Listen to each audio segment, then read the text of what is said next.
राम राम राम हरे हरे, हरे कृष्णा कृष्णा कृष्णा हरे हरे, हरे राम राम हरे हरे, हरे कृष्णा कृष्णा कृष्णा हरे हरे, हरे राम राम हरे हरे, हरे कृष्णा कृष्णा कृष्णा हरे हरे। श्री ज्ञानदेव तुकाराम पंढरीनाथ भगवान की जय, माऊली ज्ञानेश्वर महाराज की जय, जगद्गुरु तुकाराम महाराज की जय, सब साधु संतान की जय। गुरुर्ब्रह्मा गुरुर्विष्णु गुरुर्देवो महेश्वरा, गुरुर्साक्षात् परब्रह्म तस्मै श्री गुरुवे नमः। मुखं करोति वाचालं महोदये देवी यत्कृपातं वन्दे परमानन्दं माधवं, ज्ञानाची केल्या स्मरणं होय सकल ज्ञानचे अधिकरण, तेची वंदू श्री चरण सद्गुरूंचे ते नमस्कार आता सद्गुरु श्रीपाद रामदास महाराज की जय। वेद विद्वा गुरु प्रज्ञा प्रजन शौचम मार्जनम, ब्रह्माचर्यमयी साच शरणं तप उच्यते। सकल तीर्थाची आधुरे जे का माता पितरे, तयाशी सेविते तीर शरीरे लोण पिजे, आणि संसाराय साधारून जे भेटलाशी हरी शोणू कीड, तो ज्ञानदाना सत्वरू भविजे गुरु। प्राप्त घटिका आज आपल्यातून गेलेली ही लोकयात्रा सोडून पैलोक्तामध्ये गेलेली आपली आई औसाबाई दत्ताराम पाटील यांना आपल्या या 17-18 तारखेला काहीतरी देवाज्ञा झाली। देवाचे बोलवून आलं की आपल्याला इथून ही जागा सोडावी लागतो। अशा प्रकारे आपल्यातून गेलेली आई त्या पीठात आज खरोखर त्यांच्या भाग्याला पारावा नाही आहे, त्यांच्या पुण्याला पारावा नाही आहे। तर जिथपर्यंत हा शनी सोडला तिथपर्यंत फक्त आपण पांडुरंग महात्मा वाचन केला, त्याच्यामध्ये काय पुण्य आहे।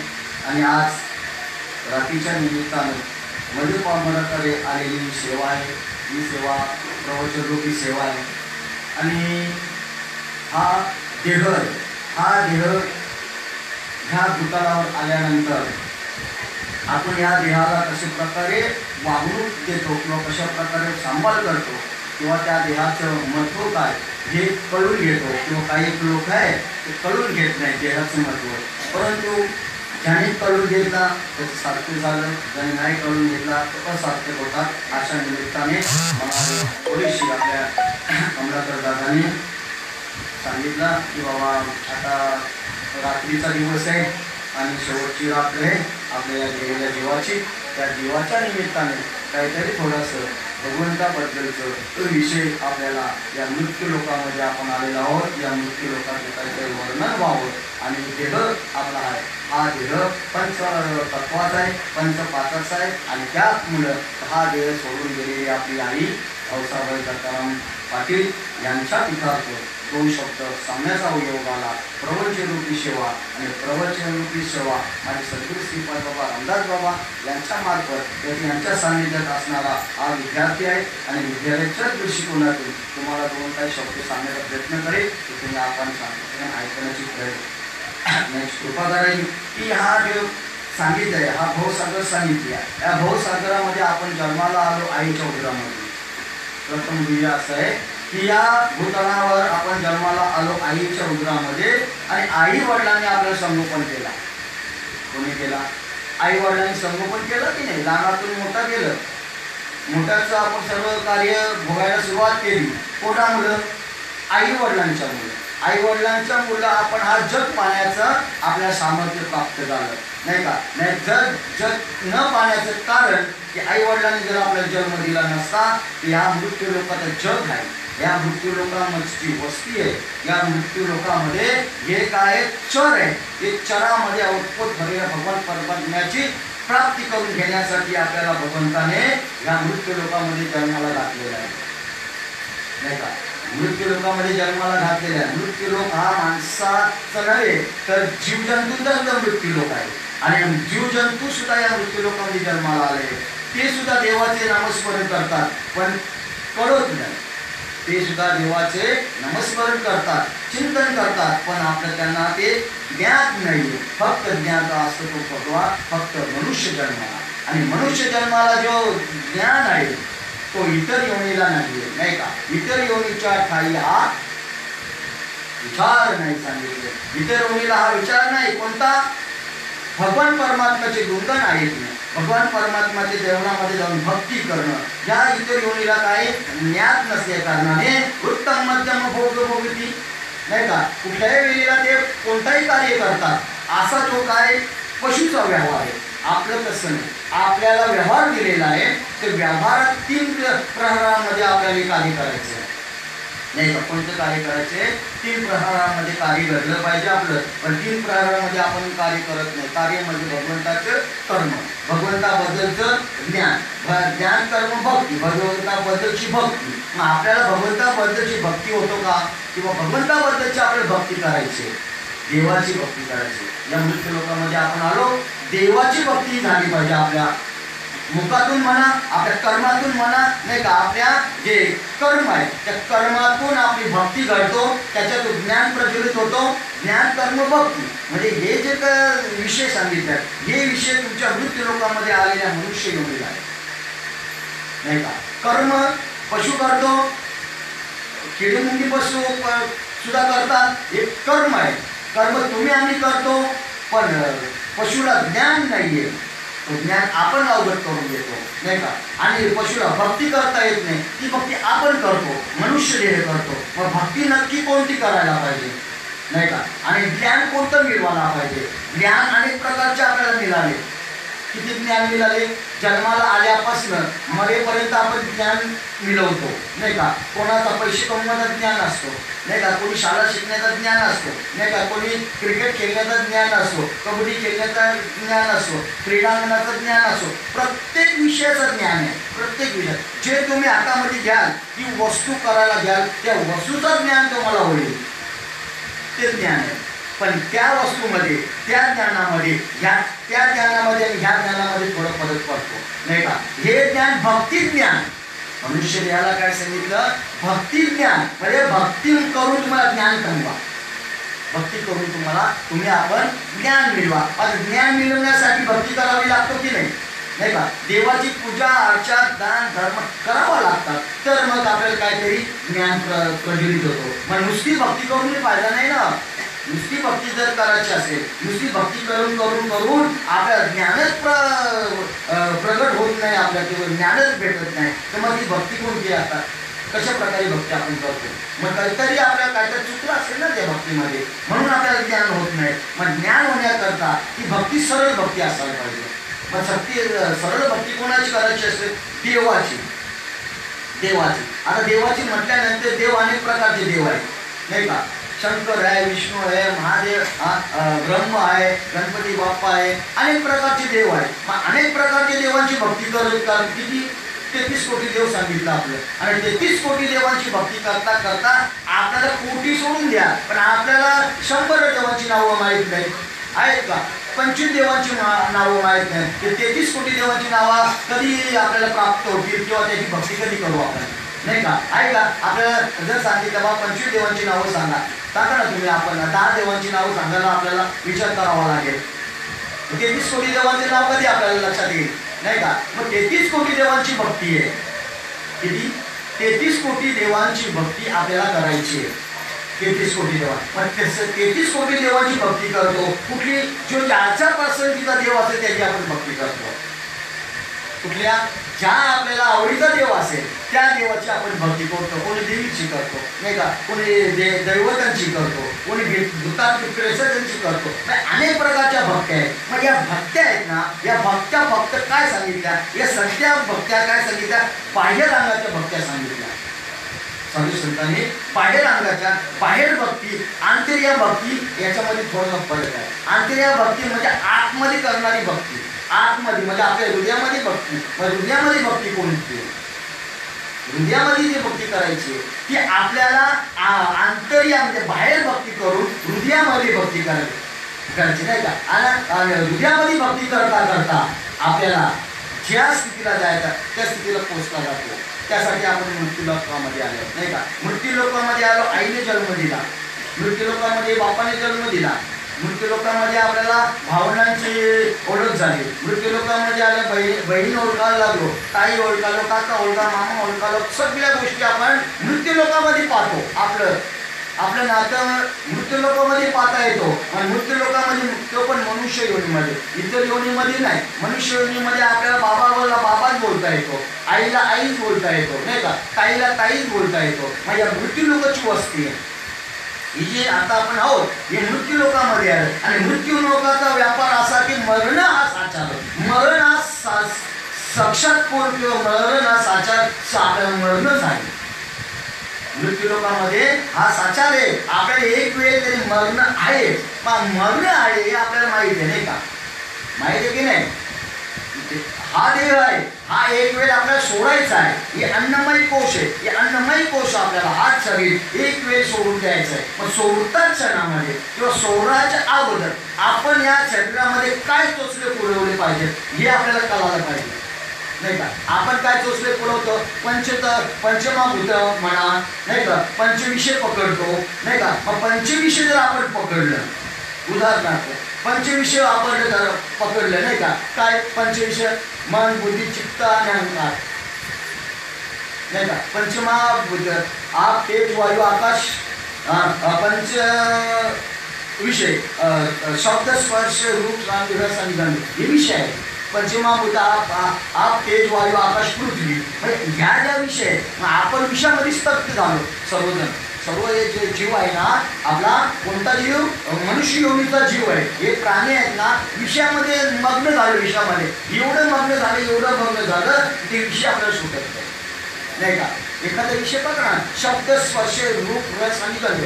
शब्द एखाद्याने आपल्याला जर चांगला शब्द दिला की बाबा मी तुला अमुक ठिकाणी भेटणार आहे, रात्रभर त्याने चिंतन करतो पण त्याला भेटण्याचा प्रयत्न करतो.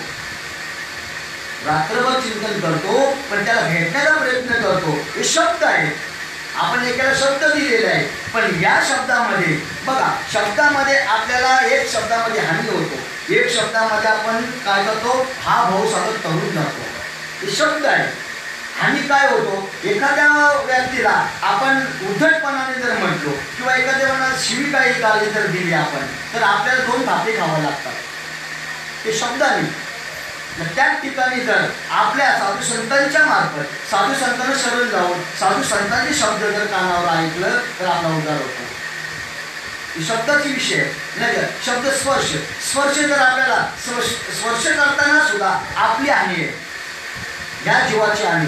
स्पर्श एखाद्या चांगल्या तरुण मुलीला जर आपण सर्वपणे हात जर लावला तर आपल्या चप्पल काढून थोबरात मागाशिवाय नाही. न ओळखीच्या मुलीला नाही का जर स्पर्श केला तर आपण त्याच्या या शरीराला मार घाल्याशिवाय राहणार नाही.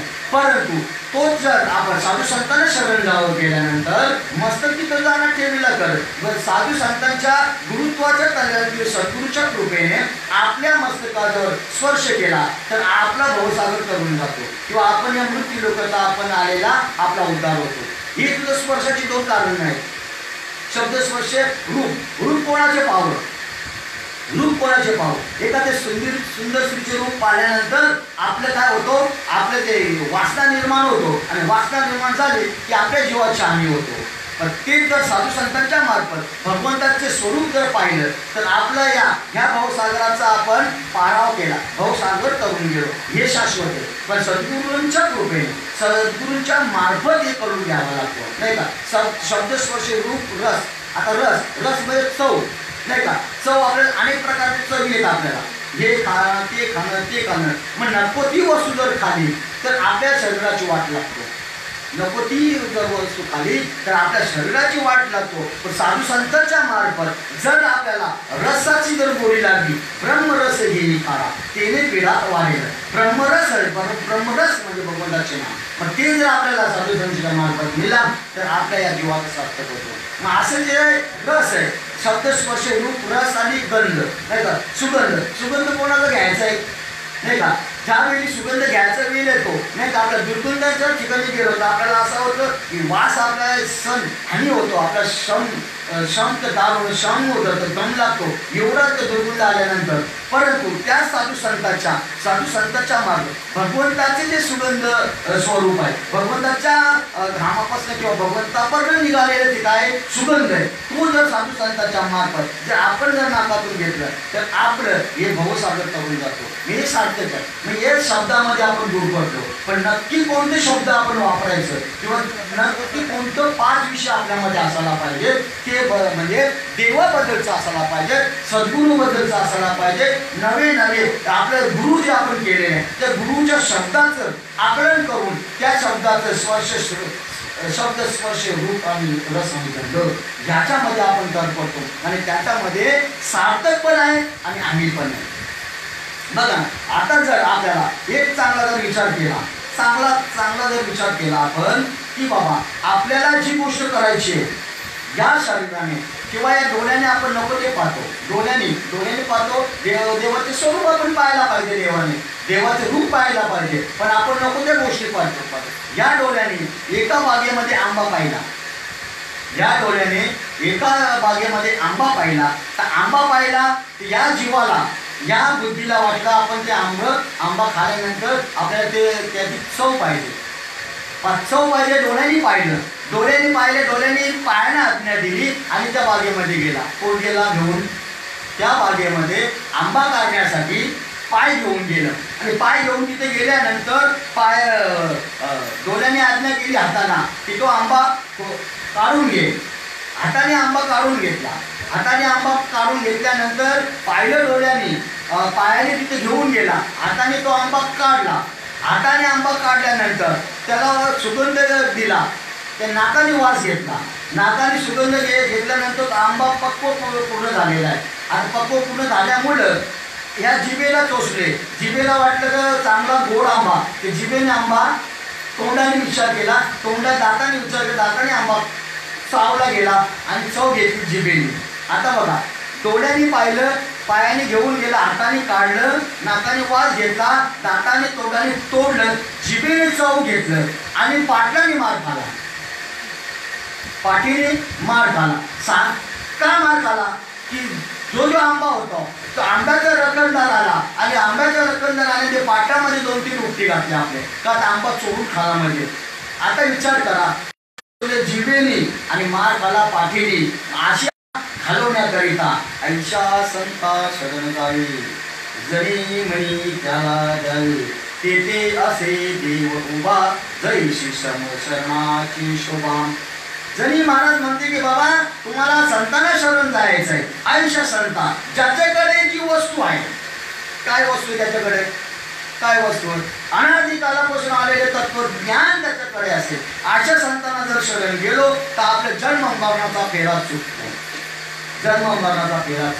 आणि जन्म मरणाचा फेरा चुकवण्यासाठी या मृत्यू लोकांमध्ये आपण आलेला आहोत. त्या आईने जन्म दिला नाही का, त्या बापाने जन्म दिला आणि त्या आई वडिलांच्या बापाच्या मुलं त्याही सांगितल्या, माऊलीने सांगितलं, सकल तीर्थाची या धुरे जे का माता पितरे नाही का, तया दिसेवी शरीरे लोन किजे नाही का. मग ते सांगतात किंवा माऊली सांगतात की आपले आई वडील काय आहेत? सकल तीर्थाची या धुरे, जे भारतभर तीर्थ असतील, जेवढं बारीक मोठे म्हणा त्यात तेवढे जर तीर्थ करून सुद्धा पुण्य प्राप्त होत नाही, होतोय पुण्य प्राप्त होतो, पण आई वडिलांच्या दर्शनामध्ये एवढं होतं नाही का. आई वडिलांच्या दर्शनामध्ये एवढं पुण्य प्राप्त होतो आणि हे पुण्य आई वडिलांच्या मुलं होतं. मग आई वडिलांची सेवा का करू शकत नाही आपण? आई वडिलांची सेवा केली पाहिजे नाही का. आता या आपल्यातून आई गेलेली आहे, मग किती महत्व आईचं आहे? आईचं महत्व किती आहे? आईने जन्माला घातलं नाही का, आपलं संगोपन केलं, सगळ्या गोष्टी आपल्याला तरतूब केल्या, जसं जे पाहिजे मुलाला ते टोचले आपले पुरवले ना आईने, सर्व गोष्टी पुरवल्या नाही का. ज्या वेळी आपण लहान असताना सुसू केल्यानंतर त्या आठवणावर आपण ज्या जागेवर सुसू केलं त्या जागेवर आई झोपताना आपल्याला चांगली जागेवर झोपतं, जेणेकरून बाळाला इजा होऊ नये नाही का, बाळाला काही ताप थंडी येऊ नये नाही का, थंडीने कुरकुरू नये एवढं आई आपलं काय करतो, चोचले पुरवतो, संगोपन करतो, आपली सेवा म्हटलं तर काय हरकत नाही, एवढं करतो जोपर्यंत मोठा होईपर्यंत. आता आपण आईने सर्व कापड कष्ट करून आपण मोठं केलं आईवडिलांनी, मग आईवडिलांनी मोठं केलं, सगळ्या गोष्टी आईवडिलांच्याच मार्फत आपल्याला प्राप्त आहेत. लक्षात ठेवा, आईवडिलांनी जर आपल्याला सुखरूप जन्माला घातलेलं असतं नाही का, तर आपण हे चांगलं भोगता आलेलं असतं, आपल्याला श्रीमंती आपल्याला पाहता आली नसते नाही का, शिक्षण आपल्याला घेता आला नसता नाही का, हे प्रवचन कीर्तन आपल्याला ऐकता आले नसते. कारण आई आणि वडिलांच्या मुलं आपण हे सर्व भोगतो चांगलं नाही का. काही त्याचे प्रारब्ध चांगलं म्हणून त्याला मोटर गाडी भेटतो, प्रारब्ध चांगलं त्याला बंगला बांधतो, प्रारब्ध चांगलं शेतीवाडी आहे, प्रारब्ध चांगलं पैसा धन दौलत आहे. कुणाच्या मुलं? हे तर आई वडिलांच्या मुलं, दुसरं काही नाही. आई वडिलांनी तेव्हा विचार केला असं, अरे बाबा याला हा श्रीमंत होईल, याला आपण जगून काही फायदा नाही, आपला काही फायदा होणार नाही, असा विचार आईने केला का आईने विचार? कोणती अशी आई आहे असेल की जन्माला आल्या मुलाला मारून टाकेल की तो मुलगा माझा मुलगा हा लबाडगिरी करेल, चोरी मारी करेल, डाकू बने डाका घालेल नाही का, अनेक व्यसना करेल, असा आईला वाटतो का? किंवा आईला असं वाटलं की माझा मुलगा चांगला परमार्थिक होईल, माझा मुलगा श्रीमंत होईल, हे कधीच पाहतच नाही की त्याला आपण फक्त वाढल्यानंतर माझ्या मुलाने चांगलं राहावा, तो श्रीमंत व्हावा, तो चांगल्या कामाला लागावा किंवा हुंडा व्हावा नाही का, पारमार्थिक व्हावा नाही का, कधी लाभावी न भेट ऐशी कळवल्याची जात कधी लाभावी न भेट. काय मागता आई आपल्याकडनं मला सांगा की तू कामाला लागलास म्हणून आता मला 5,000 रुपये महिन्याला दे, असं आईने कधी आपल्याला म्हटलं का? नाही. अरे बाळा तुला किती कमायचे ते कमव पण सुखी राहा. आपलं हितच पाहतोय, त्याच्यामध्ये आपल्या स्वतःचे लाभ पाहत नाही, आपले हित पाहतोय आई, आणि आईचं आपले जर हित पाहतोय मग आईबद्दलचं आपल्याला हित नको का? आईबद्दलचं आपल्याला हित असायला पाहिजे. पण जे काही आपल्यासाठी कष्ट केलेले आहेत, जे काही आपल्यासाठी घरदार बांधलेलं आहे, भले बंगला असो नाही तर झोपडी असो, पण आपल्यासाठीच आहे की नाही? आपल्यासाठीच आहे. बंगला गाडी हे सगळं आई वडील कमवतो ना, आपल्यासाठी करतो, मुलांसाठी करतो, स्वतःसाठी नाही. महिनाभर पगार आल्यानंतर जी काही मिठाईची पेटी आपण आणतो ती कोणासाठी आणतात? मुलांसाठी आणतात की नाही, की माझ्या मुलाला खावा, महिन्यातून 1-2 पैसे आपल्याकडे आलेले आहेत आणि मुलांसाठीच करतात. मग हे मुलांसाठी जे करणारे जे आई वडील आहेत नाही का, मुलांसाठी करणारे आणि मुलांचा हित पाहण्यासाठी आई वडिलांचं भाव आहे. पण तो भाव आपण त्या आई वडिलांचा भाव दुरवतो म्हणजे आई वडिलांचा का भाव दुरवतो की आई वडिलांना एखादा मुलगा असं म्हणतो की आईने बापाने मला काहीच ठेवलं नाही भाऊ नाही का, काहीच ठेवलं नाही, असं मुलगा आपण ऐकतो. काय ठेवलंय? आता एक याला आला होता फेसबुकला कित्तर अमुष्याचा असा त्याने उद्घाट काढले होते की तो म्हणतो की बाबा तू कावला म्हणून ये, जागा धन दौलत सर्व इकून खाली, जेवढा काय आवता नव्हता तो सर्व घालवला आणि जमीन विकली, काहीच ठेवला नाही. तेव्हा तू काय केलं? काय पपलेट खाल्लं, मटण खाल्लं, मुंड्या खाल्ल्या, सगळं काही खाला, पण माझ्यासाठी काही केलं नाही. म्हणून तू आता माझ्या घरी कावला म्हणून ये. पण आता मी माझ्याकडे काही नसल्यामुळं तुला काय केलं माहिती आहे का? बोंबी आणि बटाटे केले, हे खाऊन जा. बोंबील आणि बटाटे केलंय, हे खाऊन जा. का होता तवा तू काही आमच्यासाठी सोडला नाही. सगळे मोज मजा केली. आता मला तू माझे असं नाही की माझ्यासाठी पापलेट घ्यायसाठी पैसे नाही, म्हणून माझी जी काय यथाशक्ती आहे ती मी तेवढी शक्तीमध्ये तुला मी काय करतो, जेवण करतो तुझ्या रामोशाच्या दिवशी. मग सांगायचे तात्पर्य की तो मुलगा असा म्हणतो की आई वडिलांनी मला काहीच ठेवलं नाही, असा प्रश्न आहे. आता तेच म्हणायचं नाही का, आई वडिलांनी मला काही ठेवले नाही, आई वडिलांनी काय नाही ठेवलं मला सांगा. एवढं अनमोल जन्म दिला ग आई, तुझे उपकार फिटणार नाही. हा शरीर आहे अनमोल आहे की नाही, हा शरीर अनमोल आहे. चांगला विचार केला तर अनमोल आहे, आणि जर नाही विचार केला तर हा काय तुच्छ आहे. चांगला विचार करा. अनमोल जन्म, एवढा जन्म दिलेला की या जन्माची तुम्ही या शरीराची किंमत करू शकत नाही. कोणीच जगामध्ये कोणीच करू शकत नाही. एखाद्याला सांगितलं बाबा एक तोळा दे, अमुक अमुक देतो, तो नाही का. एक भिकारी गेला राजाकडे भिकारी गेल्यानंतर तिथे गेल्यानंतर तो भीक मागायचा. भीक मागताना मागता मागता आता एक दिवस दिला, 2 दिवस, तो रोज मागायला लागला. आता राजाला वाटला की हा जो ग्रस्त आहे, आता एकदा देऊन त्याला पोट भरत नाही, दररोज देतो, आपण किती दिवस द्यायचा असेल. आता ना हा जो भिकारी आहे नुसतं भीक मागतो, आज याला चांगला हात आहे, पाय घटाडतो, चांगलं डोळे, हा घटतोच आहे, मजबूत होऊन आता आपण त्याला दिले तर आपण जेवणार काय, आपण काम करणार काय. मग ठीक आहे, तसं नसेल तर मग 2 डोळे दे, 50,000 देतो. आता डोळे दिलं 50,000 रुपये, आपण डोळे दिले आपण पाहणार काय. म्हणजे ज्या अवयाची जी किंमत आहे ती किंमत आपण करू शकतो, पण आपण वावरणार कसा नाही का. पाय मागायला 1 लाख रुपये देतो, पाय होतं देतो, मग पाय देतो तर लाख रुपये घेऊन करणार काय, आपल्याला चालता येणार नाही. मग याची जी अनमोल किंमत आहे, मग त्या राजाने सांगितलं अरे तू देवाला काय का दोषी ठरवतोस की देवाने मला काय नाही दिलं, दिले इंद्रिय हात पाय कान डोळे मुख बोलाया वचन, तेने जोडशील तू नारायण नाही का. भगवंताला जोडण्यासाठी अरे तो राजा सांगतो अरे तुला हात दिले, अरे काम करून खा ना नाही का. हात दिले काम करून का, पाय दिले पायातून तू जा ना तिकडे कुठे काम धंदा कर, काय नाही जेवण दिले. तू मला एवढ्या किमतीमध्ये जर तुझं शरीर देत नसेल तर मग ते देवाने तुला शरीर एवढ्या किमतीला दिले, तेव्हा त्याला ज्ञान होत नाही. या शरीराची किंमत अवलौकिक आहे, अनमोल आहे, आणि तो अनमोल जन्म आपल्याला आई वडिलांनी दिले, आणि तेच आपण विसरतो नाही का. तेच आपण एवढं विसरतो की आईचं तोंड पाहत नाही, कोणी आईचं वडिलांचं तोंड पाहत नाही का. मग असं करून जमणार नाही बाबा. आई वडिलांची जी कृपा दृष्टी आहे, आई वडिलांच्या मुलं आपण काय करतो, जगामध्ये आपण फिरतोय, वावरतो, जगामध्ये ज्ञान आपल्याला प्राप्त होतो, जगामध्ये आपल्याला ओळखलं जातो. गावामध्ये आई वडिलांच्या मुलं आपण आज फिरतोय, आई वडिलांच्याच मुलं देवाने फक्त काय केलं, आपल्याला जन्माला घातलं, पण आई वडिलांनी कर्म चांगलं केलं ना, चांगलं केलं म्हणून सुटून जन्माला आलं. मग जन्माला आलं, मोठं केलं, आणि आईने वडिलांनी काय नाही दिलं, मला सांगा. आई वडिलांनी सर्व दिलं, आपल्याला सर्व दिलं नाही का.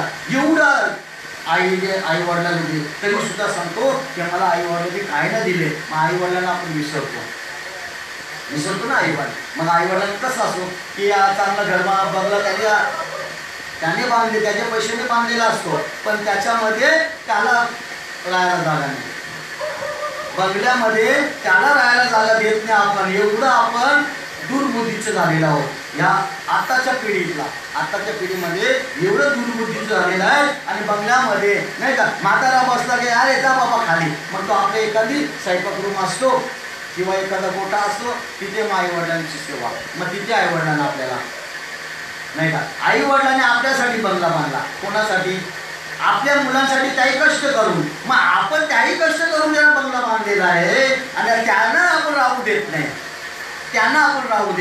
मग आई वडिलांचे जे काय कर्म आहेत ना, त्यांचे ते कर्म चांगलं असल्यामुळं नसल्यामुळे ही प्रसिद्धी नाही का. मुलाला वलन आपण देत नाही चांगला, म्हणून आपला घोटाळा होतो. मूल जगावा, मूल वाढावं, त्याचे सर्व आपण काय करतो, चोचले पुरवतो नाही का. जे पाहिजे ते देतो.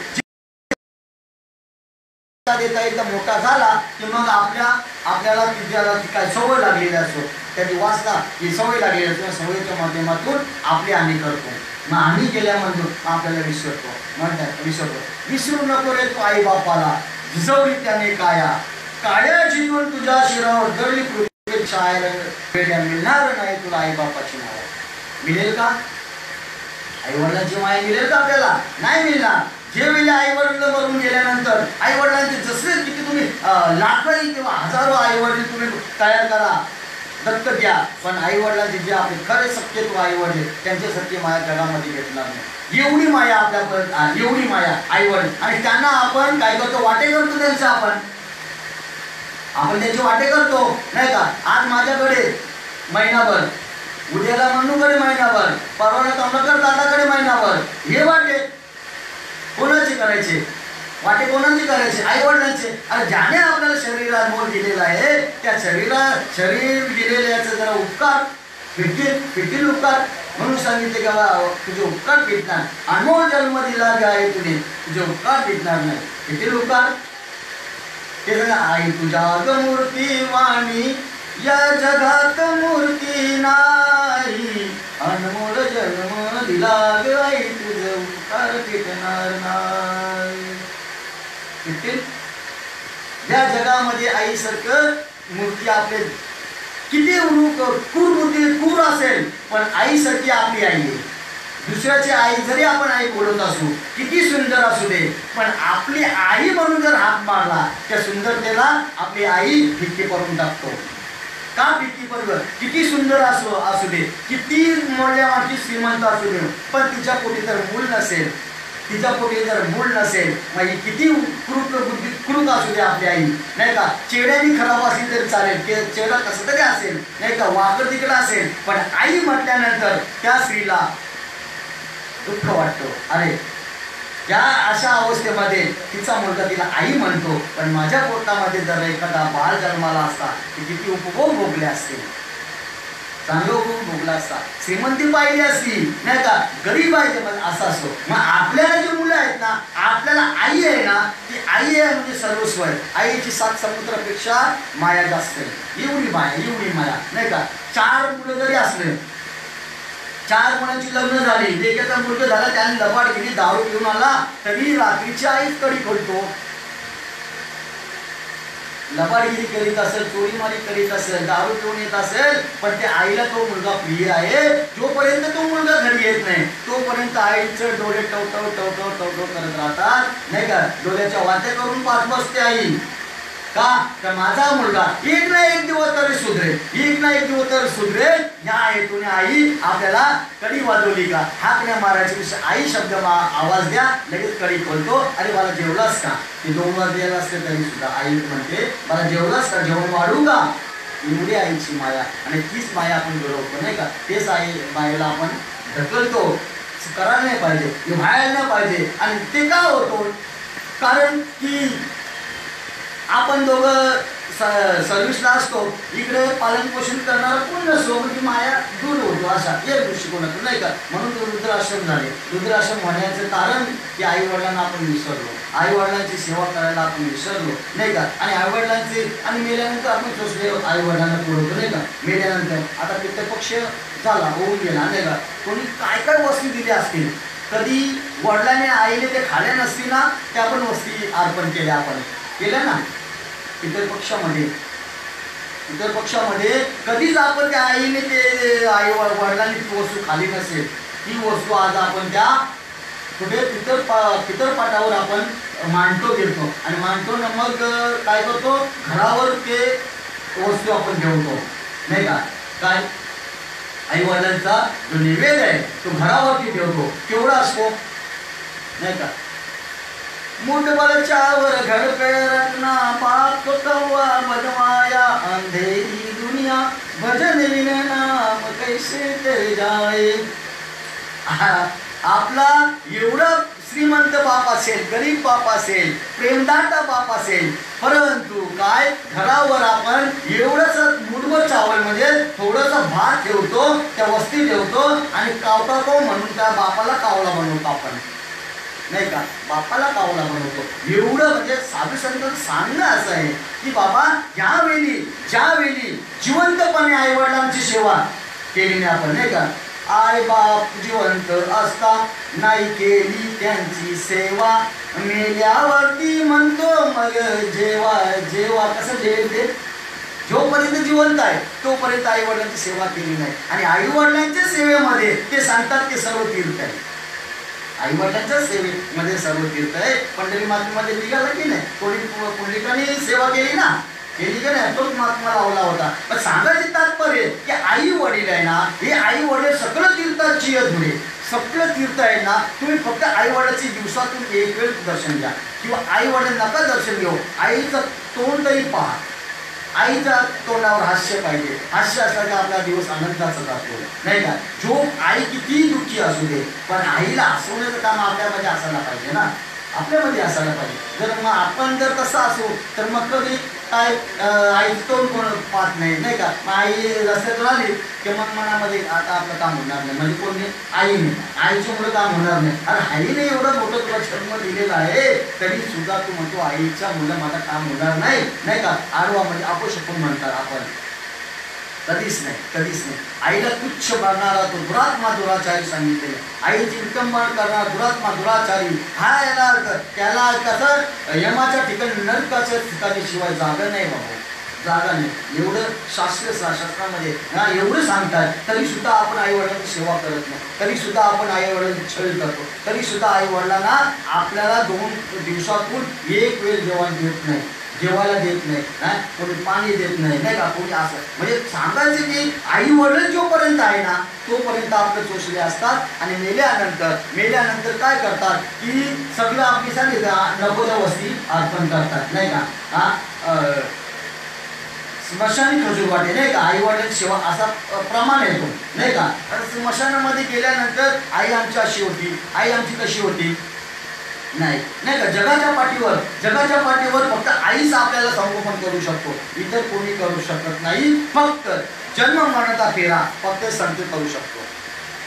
हे 2च कार्य आपले चांगले आहे जगामध्ये, चांगले कार्य 2च आहे. आई वडिलांची सेवा केल्यानंतर ही जी वस्तू आहे आणि ही वस्तू कळून देतो, पण आई वडिलांच्या मार्फत सुद्धा आपलं भाग्य उजाळा येतो. लक्षात, आईने सांगितल्याप्रमाणे जर आपण वागलं तर आपल्याला हे लोकांची यात्रा परलोकामध्ये सुख आणि समाधान वैकुंठ स्थानामध्ये आपण प्राप्त होतो, नाही का? गोपचंद राजाची गोष्ट कशीच आहे की नाही? गोपचंद राजा मोठा राजा होता पृथ्वी तलावर. मैनावती त्याच्या आईचं नाव होतं, नाही का? मैनावती आईने त्या बालकाला, त्या राजाला, गोपीचंद राजाला उपदेश केला आणि उपदेश केल्यानंतर तो कायदा परमार्थिक लागला. अशी आई पण असायला पाहिजे ना आपल्याला उपदेश करणारी, की बाबा नाही नाही तू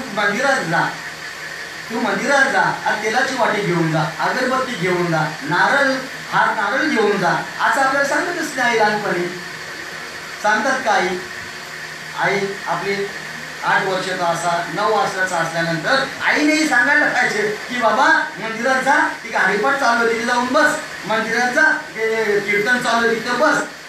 अरे कशाला जातो तिथे? तुझं आता ही वयामध्ये आहे का? तुझी खायापियाचं वेळ दिवस आहे, तू आता कसं मन मारून जाऊ नको. म्हणजे हे कोणाचं गुणधर्म आहेत? आईचं. मग आईचं गुणधर्म असं आहे, मग आईने तसं जर आपल्याला वागवल्यानंतर मग आपलं छळ होणार नाही का? आपलं छळ होणार का? आईने जर चांगला मडका घडवला तर मग त्याच्यामध्ये पाणी शीतल आणि शांत राहतो. चांगला मडका घडवला तर, नाही का? मडके कुंभार लोक काय करतात, मडका घडवताना ते चाक फिरवतात. चाक फिरवताना त्याच्यावर एक गोळा ठेवतात. गोळा ठेवल्यानंतर इतका जोराने फिरतो जरा थांबवता येत नाही एवढं जोराने मारतात. आणि मग जोपर्यंत त्या गोळ्याला जसं तुम्ही आकार द्याल तसा तो मार तयार होतो. म्हणजे बोट जसा फिरवाल तसा जो फिरत आहे तोपर्यंत त्याला बोट फिरवावा लागतो. आणि थांबता मग त्याला आकार कमी होतो किंवा जसा होत नाही, पटकन त्याचा आकार होतो. 5 मिनिटांमध्ये आकार होतो आणि आकार झाला तर मटका काढून बाहेर करतात, नाही का? बाहेर ठेवला तर वाफेमध्ये टाकला तर भाजला जातो. भाजल्यानंतर तो लाल बुंद होतो आणि लाल बुंद झाला की मग तो प्रत्येक ठिकाणी जातो, नाही का? कोणी चांगल्या विधीला जातो, कोणी मैताला घेऊन जातो, कोणी विधीला घेऊन जातो. असं म्हणजे मडक्याची किंमत ती आहे. आणि मडक्याची जी किंमत आहे मग ती कोणाच्या मुळे झाली?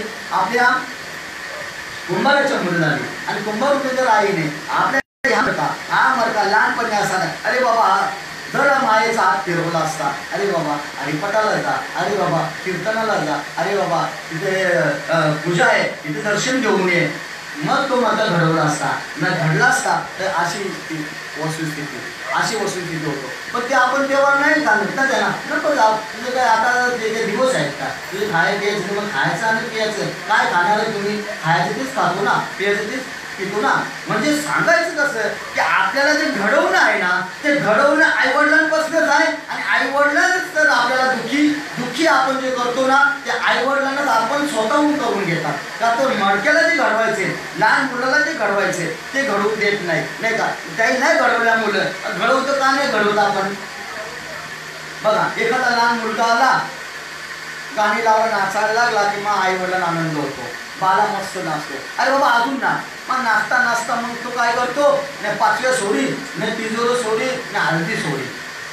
मोठा झाला का मग नाचत छंद लागतो. मग हे गुणधर्म कोणी निर्माण केले, आपण केले ना, आपण निर्माण केले नाही का. आपण निर्माण केलं म्हणून तो हळदीला सोडित नाही, हळदीला जाताना त्या मजा करतो आणि रात्री येतो दरवाजा थाप मारता, दरवाजा म्हणजे त्या अवस्थेमध्ये मला कशाला करतो. अरे पण पहिला तुम्ही काय सांगितलं, पहिला त्याला वाव दिली ना, पहिला तुला त्याला आनंद बोलला, आनंद वाटतो, नाचतो, चांगला बोलतो, आणि आता या भोगाला आपल्याला म्हणजे सांगायचं की ज्यावेळी त्याला वळण द्यायचं ना, ज्यावेळी त्याची जी शिकण्याची शक्ती आहे ती शक्ती हीन करून सोडतो आपण, आणि हीन केली की मग तो त्रास आपल्याला बघायला लागतो. लहानपणी आपल्या बाटल्यानंतर दूध चमच्याने पाजायचं लहान मुलांना का, वाटी घ्यायची चमच्याने. आता बाटल्या आल्या, दुधाने बाटली, आता बाटली पिता मुला 6-7 वर्षाला मग त्याला बालवाडीत टाकला, मग त्याच्याजवळ ती बाटली देतो, कसली बाटली देतो, पाणी देतो ना, बाबा पाणी पी ताण लागली तर. मग तो 10वी-12वी पर्यंत ती बाटली बरोबरच असते पाण्याची, आता प्लास्टिकची बाटली. आणि पाण्याची बाटली बरोबर असल्यानंतर कॉलेजला गेल्या मग थम्सअपची बाटली चालू होतो. कॉलेजला गेला थम्सअप नाही का, पॅप्सी, पाणी पण नाही, थम्सअप पॅप्सी पियाची सुरुवात करतात तिकडे. आणि थम्सअपची बाटली आली, बाटली काही सुटत नाही. मग नंतर काय होतं, लग्न वगैरे झाल्या नंतर मग दारूची बाटली काही सोडत नाही. मग दारूची बाटली पिता पैसे कमी व्हायला लागलं, बियर स्वस्ती महाग नाही का, पैसे वाढले, बियर बिस्किट, बाटली काही सोडत नाही. आता बाटली सोडत नाही म्हणून दारूची बाटली आली, दारूची बाटली पिता वीक झाला, मरणाच्या अवस्थेमध्ये गेला. आणि मरणाच्या अवस्थेमध्ये गेल्यानंतर एक वेळ तो मरून पावला, कशामुळं, बाटलीमुळं. आणि मेल्यानंतर अत्तरची बाटली देतात नाही आपल्याला, त्याच्या अंगाला वास येऊन अत्तरची. आता अत्तरची बाटली दिल्यामुळं काय करतात माहिती का, मग अत्तरची बाटली सुद्धा बाटलीच आहे ना, मग मरेपर्यंत बाटली सुटत नाही. हा छंद कोणी लावून दिला, आपल्या आईने. बाटली दुधाची दिली, त्याच्याबरोबर पाण्याची दिली, त्याच्यानंतर पॅप्सीची दिली, त्याच्यानंतर आपण स्वतः दारूची प्यायला लागलो, बिस्की प्यायला लागलो, मेलो तरी बाटली काही सुटत नाही.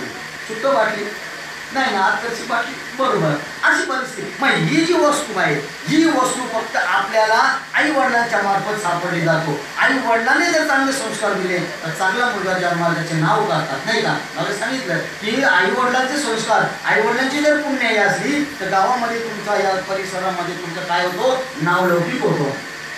आपल्याला तीन लोकांचा आशीर्वाद असायला पाहिजे, 3 लोकांचा आशीर्वाद पाहिजे. पहिला पूर्वजांचा आशीर्वाद असायला पाहिजे. पूर्वजांचा आशीर्वाद असला तो हा ग्रस्त, तो श्रीमंत बनतो, तो मनुष्य श्रीमंत बनतो. आई वडिलांचा आशीर्वाद असला तर तो मनुष्य काय होतो, गावामध्ये नाव त्याचा लौकिक होतो, चांगल्या नावाने ओळखले जातात, परगावामध्ये ओळखले जातात. आणि स्वतःचे पुण्य असलं तर पारमार्थिक असतो, पारमार्थिक. हे मग तुम्ही विचार करा, पूर्वजांचं जर पुण्य असलं आपल्या पाठीमध्ये, आशीर्वाद जर असला तर आपण श्रीमंत बनतो ना, आपण श्रीमंत नाही का. कोणी बोलत नसतं का नसतं की पूर्वजांनी जी आपली वाडावडिलांची जमीन ठेवली, एक कोपरा विकला तर आपण काय होतो, एक जर कोपरा आपण विकला आपण काय होतो, श्रीमंत होतो ना. बंगला बनतो, गाडी घेतो, एक कोपरा एक शेत विकला का तिचा कोणाचं ते पुण्य आहे, त्याही ठेवली ना आपल्या जमीन. आज रात्री गावाला किंमत आला, एक शेत विकला, अमुक लाखामध्ये गाडी घ्यायची, बंगला घ्यायचा, यश करायचा, श्रीमंत झाला. कोणाची मुलं, आपल्या पूर्वजांच्या मुलं. आता पूर्वजांच्या मुलं श्रीमंत झाला आणि आईवडिलांचे पुण्य काय म्हणतात? आईवडिलांचे पुण्य म्हणजे आपल्याला गावामध्ये ओळखला, कोणी नगर सेवक आमदार म्हणतो, कोणी काय सरपंच म्हणतो, म्हणजे अलौकिक हे कोणतं आईवडिलांचे पुण्य असेल म्हणून ते आपल्याला नाव लौकिक. पण स्वतःचं पुण्य, स्वतःचं पुण्य तो काय होतात? धार्मिक बनतो. स्वतःचे पुण्य बहुजन्म आणि जन्माने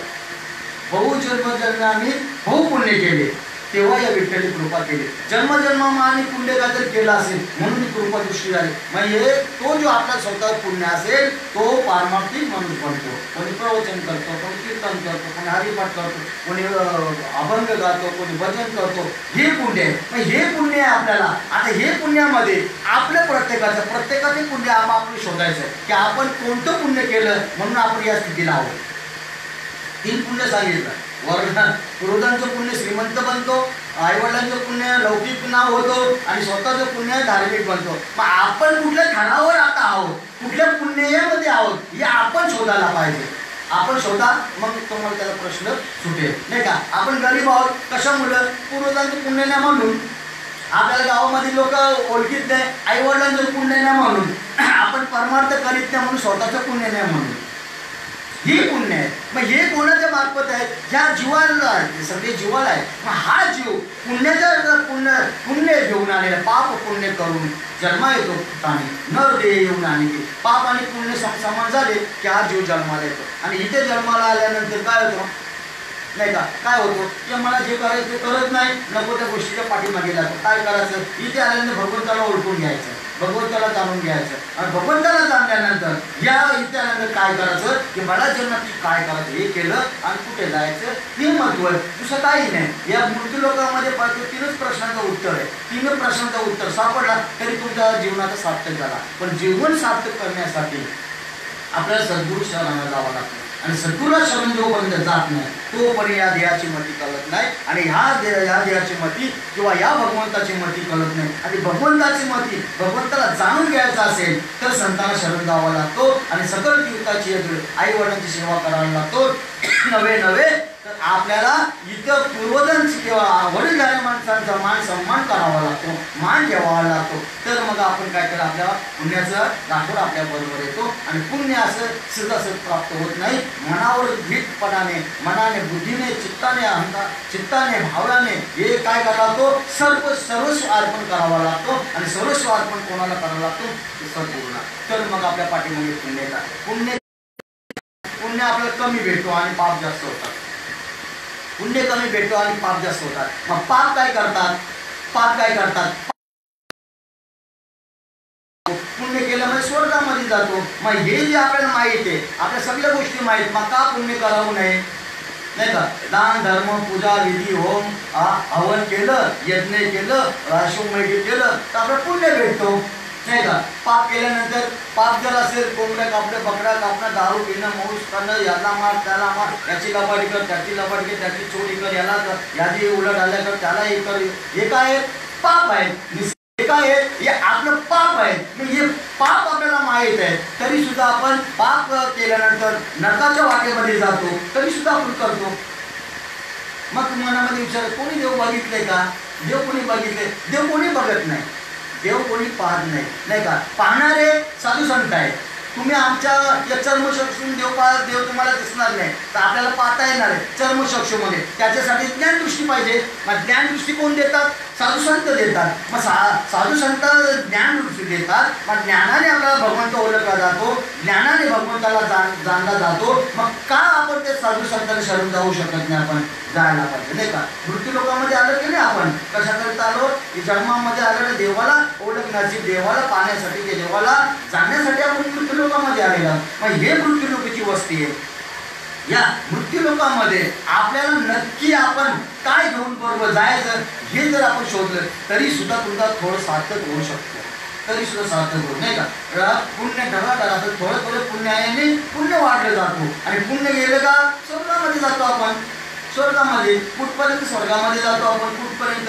पुण्य जर करायचं आहे, कोणी दान धर्म केला पुण्य वाढतं नाही का, कोणी सक्तीला जेवण घातला पुण्य वाढतो नाही का, इतरांची सेवा केली पुण्य वाढतो, इतरांना पैसा अर्थ दिला पुण्य वाढतो, इतरांचे चांगलं मनोरथ पूर्ण केलं पुण्य वाढतो. मग हे पुण्य वाढता वाढता वाढता तर कुठपर्यंत? आणि पुण्य वाढताना आपण जर मरण पावलं तर आपला हा जीव कुठे? स्वर्गामध्ये जातो. आणि स्वर्गामध्ये गेल्यानंतर चांगलं उपभोगाला भेटतात. कुठे? देवाच्या बरोबर आपल्याला बसायला भेटतो नाही का, चांगले सिंहासनावर, सोन्याच्या गाडीवर सिंहासनावर बसायला लागतो, चांदीच्या ताटामध्ये जेवायला भेटतो नाही का, असं उपभोग आहे. मग कुठपर्यंत? जेवढे तुमचं पुण्य 1000 वर्ष गेलं असेल तर 1000 वर्ष तुम्ही तिथे उपभोगाल पुण्यामध्ये, चांगलं उपभोग. परंतु ज्यावेळी पुण्य संपत येतात, पुण्य संपले की पुन्हा मृत्यूलोकी जन्माला येतात. पुण्याची पावती सवेपणाची उतरी परत येऊ मागे माझारी मृत्यूलोकामध्ये. आता मृत्यूलोकामध्ये परत यायचं कशाला? भाकरी भाजायला. परत पुण्य कशासाठी केलं तुम्ही? आपण पुण्य कशासाठी केलं? भाकरी भाजण्यासाठी का? पुण्यच आहे, पुण्य करा, पण पुण्यातून आपल्याला मोक्ष पदाला कसं जाईल असं पुण्य करायचं.